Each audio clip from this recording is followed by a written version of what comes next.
اب نوٹ کر لیجئے، یہ کتابیں اگر آپ پڑھنا چاہیں تو کتاب الملاحم میں پڑھیے. بدترین عذاب عربوں پر آیا کھڑا ہے، سروں پر چڑھا ہوا ہے، بدترین.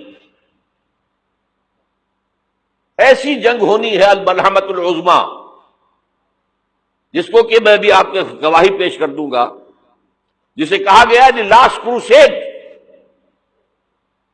بش نے بھی کروسیڈ کا لفظ بول دیا تھا، پھر واپس لیا اس نے. نکل جاتی ہے جس کے منہ سے سچی بات مستی میں، فقیہ مصلحت بھی سے اور ہندے بادہ خار اچھا. کروسیڈ کہہ کر پھر واپس لیا. یہ کروسیڈ، اس کے اوپر جس قدر نقصان ہونا ہے عربوں کا.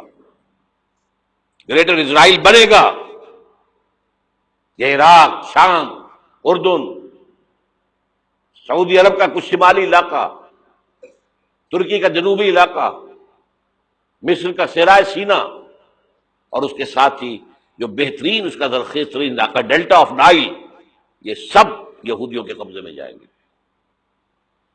اس کو حدیث میں کہا گیا الملحمۃ العظما. عیسائی 80 علم لے کر اے مسلمانوں تم پر حملہ آور ہوں گے، اور ہر علم کے نیچے 12,000 فوج ہوگی. 9.5 لاکھ فوج. یہ نیٹو کی تیاری کس کے لیے ہو رہی ہے؟ جب یو ایس ایس آر کا خاتمہ ہوا تو پوچھا گیا تھا نیٹو چیف سے، اب کس لیے؟ تمہارا وہ دشمن تو ختم ہو گیا، اب ہمیں اسلامک فنڈامنٹلزم سے نمٹنا ہے. وہ جانتے ہیں خطرہ یہی ہے. اب اسلام ابھر سکتا ہے، مسلمانوں کے سینوں کے اندر وہ آگ ہے. اوپر خاکستر آ گیا ہے، تم کہیں اٹھانا بیٹھنا، یہ اندر تو انگارہ ہے، اوپر سے راکھ ہے، اس سے دھوکہ نہ کھا جانا ان کے دلوں کے اندر. اور بش نے کہا تھا مسلمان چاہتے ہیں کہ ہسپانیہ سے لے کر انڈونیشیا تک نظام خلافت قائم کریں. اور میں حیران ہوا تھا کہ اس کمبخت کو ہسپانیہ کا خیال کیسے آ گیا. ہمیں تو کبھی آتا ہی نہیں، اب ہم تو بھول گئے. وہ تو 500 برس پرانی بات ہے، جبکہ وہاں سے ہمیں نکال دیا گیا تھا. اگرچہ اقبال نے کہا تھا ہے ارض فلسطین پہ یہودی کا اگر حق، ہسپانیہ پر حق نہیں کیوں اہل عرب کا. ہسپانیہ میں تو 800 سال حکومت کی مسلمانوں نے، اور ابھی 500 برس سے گزرے ہیں نا. یہودی تو ارض مقدس سے 2000 سال نکالے گئے. انہیں لا کے آباد کیا گیا، عربوں کے سینے میں خنجر بھونک دیا گیا. وہ چھوٹا سا ملک جو چاہتا کرتا، کوئی پوچھنے والا نہیں. امریکہ جیسے اپنے بیٹے کی حفاظت کرے ویسے کرتا اس کی.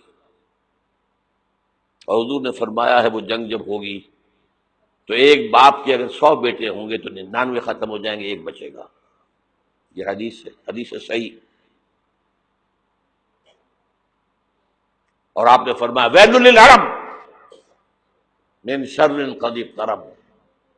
عربوں کے لیے ہلاکت ہے، عربوں کے لیے بربادی ہے اس شر سے جو قریب آ چکی ہے.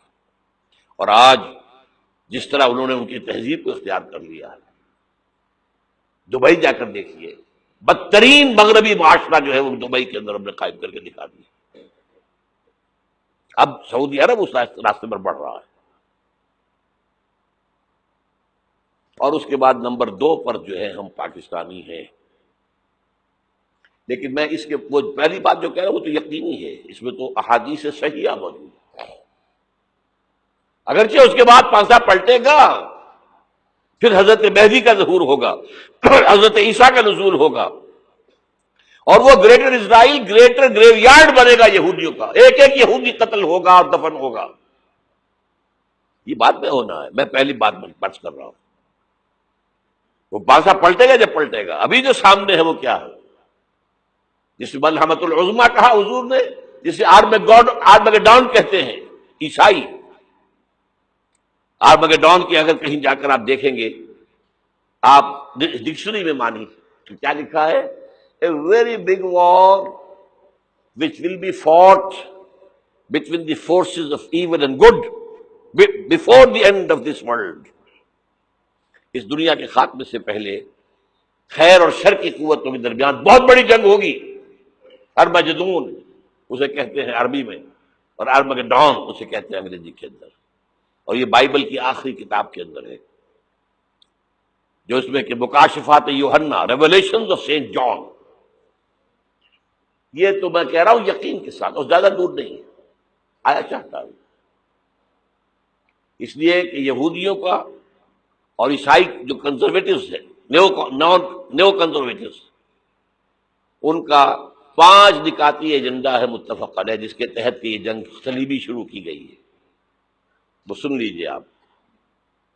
آرمیگیڈون نمبر 1، گریٹر اسرائیل قائم ہو جانا اس کے نتیجے میں نمبر 2، مسجد اقصی اور قبۃ الصغریٰ کو گرانا نمبر 3، وہاں تھرڈ ٹیمپل، وہ مسجد جو حضرت سلیمان نے بنائی تھی 1000 قبل مسیح میں، پھر برباد کی تھی نبوکدنضر نے، دوبارہ بنائی گئی، پھر دوبارہ ختم ہوئی 70 عیسوی تک گری پڑی ہے. ان کا خانہ کعبہ گرا ہوا ہے 70 عیسوی سے لے کر آج تک.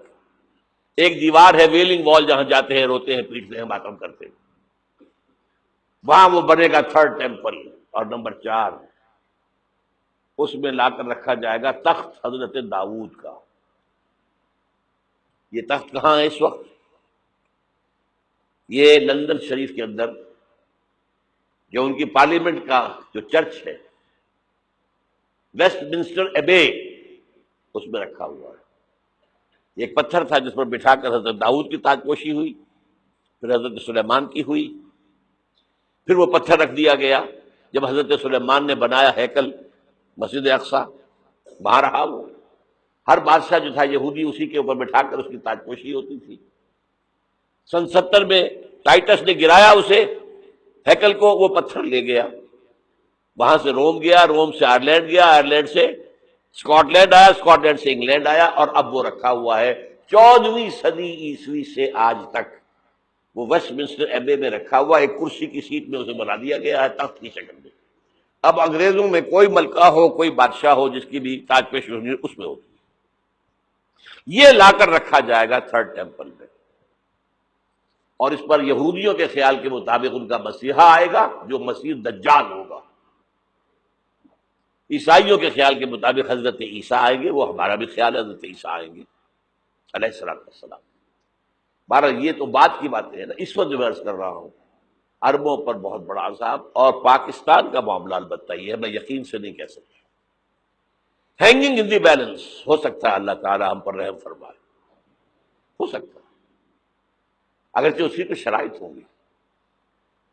چمن کے مالک اگر بنا لیں موافق اپنا شعار، اب بھی چمن میں آ سکتی ہے پلٹ کر چمن سے روٹھی بہار، اب بھی ہو سکتی ہے.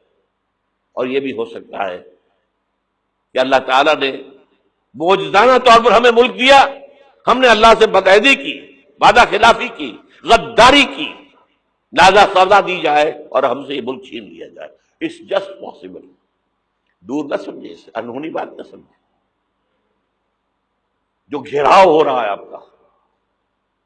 آپ کے مغرب میں نیٹو فورسز اور مشرق میں بھارتی فورسز گدھوں کی طرح بیٹھے ہوئے انتظار کر رہے ہیں پاکستان اور ڈسٹیبلائز ہو جائے، یہاں اور بدامنی ہو جائے. اب لاہور میں پھر آج دھماکے ہو گئے ہیں. 2 دن پہلے کا دھماکہ میں سہ کے آیا ہوا ہوں، آپ کے سامنے بیٹھا ہوں. وہ جانیں بچی ہیں جو ہماری اکیڈمی کا حشر ہوا، میں آپ کو نہیں بتا سکتا. یہ سارا کیوں ہو رہا ہے؟ تاکہ یہاں بدامنی ہو جائے اور ہمیں جواز مل جائے.